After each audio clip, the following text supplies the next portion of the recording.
Untuk Gus Rumail, Al-Jauhar Al-Syafaf dan manuskrip palsu. Nasab Ba'alawi, selain direkonstruksi oleh kitab Al-Burqah Al-Mushikoh karya Habib Ali bin Abu Bakar Al-Sakran, ia dilandaskan dengan tahun yang lebih tua dari Al-Burqah 895 Hijriyah kepada sebuah manuskrip kitab yang disebut kitab Al-Jauhar Al-Syafaf.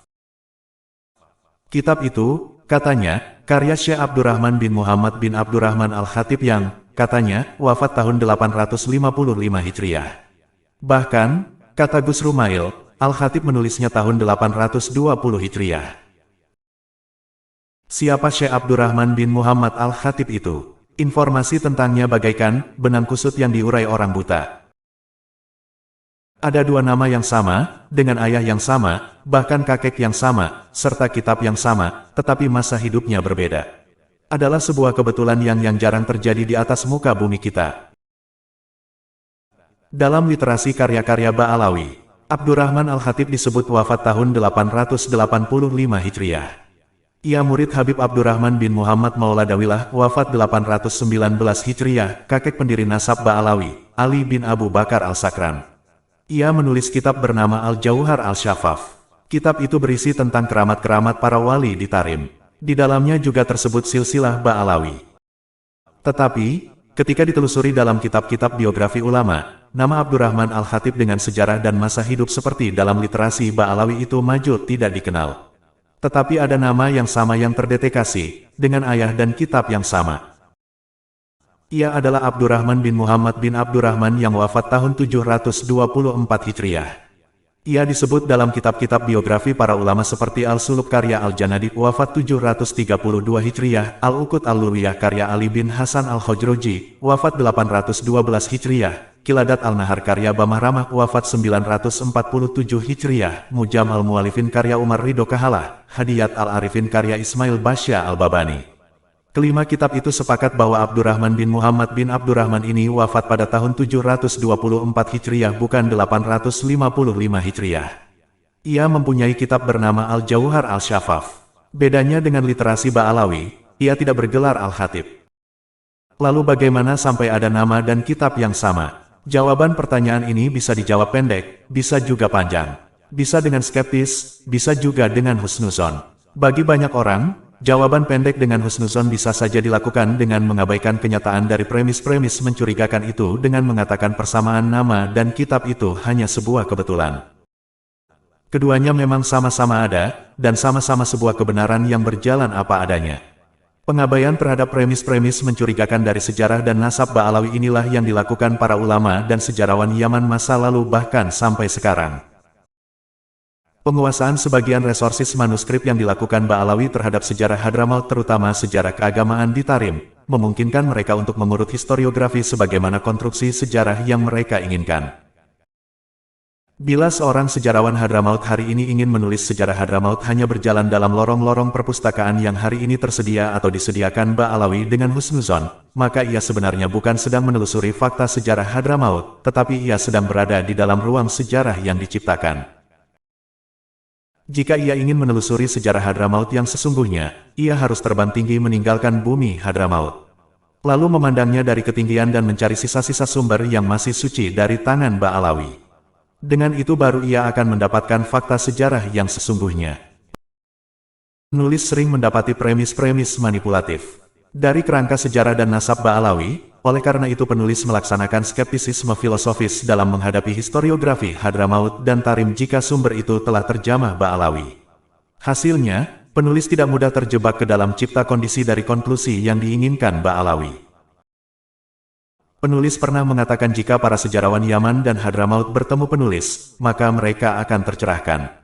Pernyataan itu bukan mengada-ada dan berlebihan, tetapi karena penulis mengira bahwa memang para sejarawan di sana hari ini belum menyadari tentang apa yang telah penulis sampaikan di atas. Atau bisa saja sebenarnya mereka telah menyadari, tetapi hegemoni Ba'alawi yang relatif kuat bisa mengatasinya, sehingga kesadaran pikiran-pikiran itu tidak sampai ke publik yang lebih luas dan mudah didelegitimasi dan dimarginalkan kembali. Sebagai contoh kekinian, bagaimana usaha Gus Rumail mencari sumber sezaman untuk nasab Ba'alawi agar tersambung dari keterputusan 550 tahun itu. Ia menyajikan beberapa sanad hadis yang katanya berasal dari manuskrip yang ia temukan. Manuskrip itu katanya ditulis sesaman dengan Ubaidillah. Di dalamnya terdapat nama-nama keluarga Ba'alawi yang tercatat sebagai seorang perawi hadits.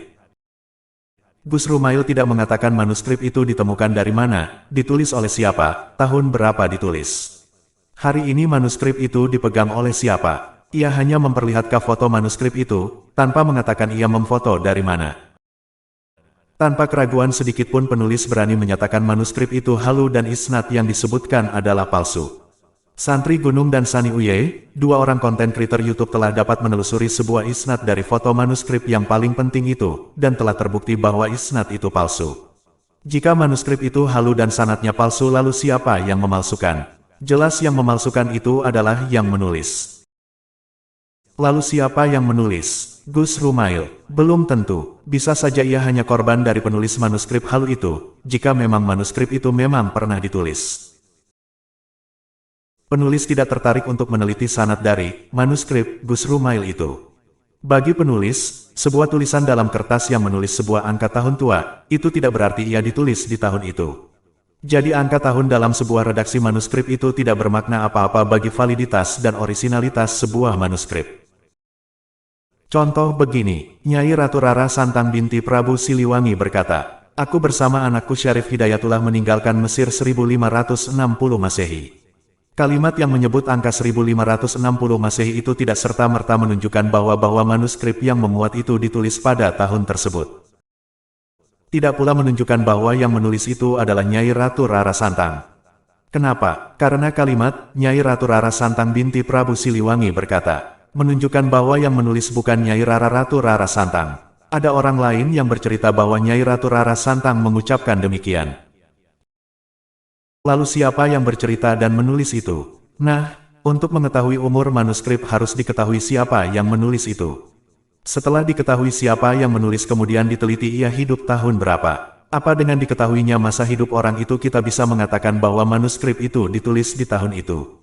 Belum, harus dilihat dulu media manuskrip itu. Apabila ia adalah berupa perunggu kita lihat perunggu model seperti itu biasa digunakan di masa tahun berapa. Jika tahun kemungkinan perunggu itu dibuat, sesuai dengan masa hidup penulis manuskrip itu, maka bisa diyakini ia manuskrip asli. Jika tidak, maka harus diketahui manuskrip itu ditulis berdasar salinan tahun berapa dan seterusnya.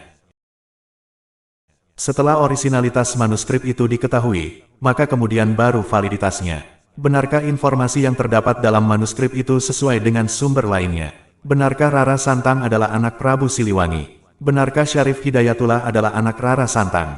Benarkah Rara Santang pernah ke Mesir? Dan seterusnya.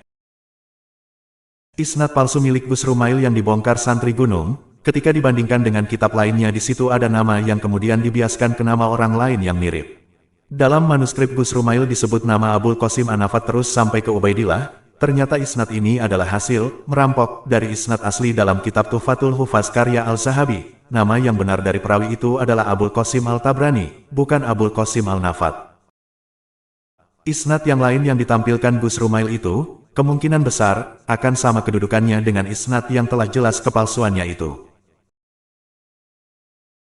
Kembali ke kitab Al-Jauhar Al-Syafaf karya Abdurrahman Al-Khatib. Kitab yang berupa manuskrip itu penulis memiliki salinan mikrofilmnya. Tulisannya tulisan baru, dengan gaya khot baru, disalin oleh Salim bin Ali bin Husain bin Abdurrahman bin Abdullah bin Umar Al-Khatib tahun 1410 Hijriah. Berarti hanya baru 35 tahun yang lalu. Dari namanya yang pakai Al-Kataib, agaknya penyalin itu keturunan dari Abdurrahman Al-Khatib yang disebut sebagai penulis kitab itu.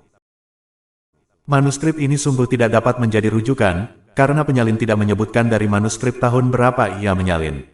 Bisa saja ia bukan disalin tetapi baru ditulis. Atau ia disalin dengan diinterpolasi di sana-sini. Yang sangat mencurigakan sekali adalah, ketika sang penyalin ini menuliskan angka tahun wafat Abdurrahman Al-Khatib, pertama ia menulis angka tahun 855 Hijriah, lalu angka ini dicoret dan diganti dengan angka baru yaitu 641 Hijriah. Lihat manuskrip Al-Jauhar halaman 249.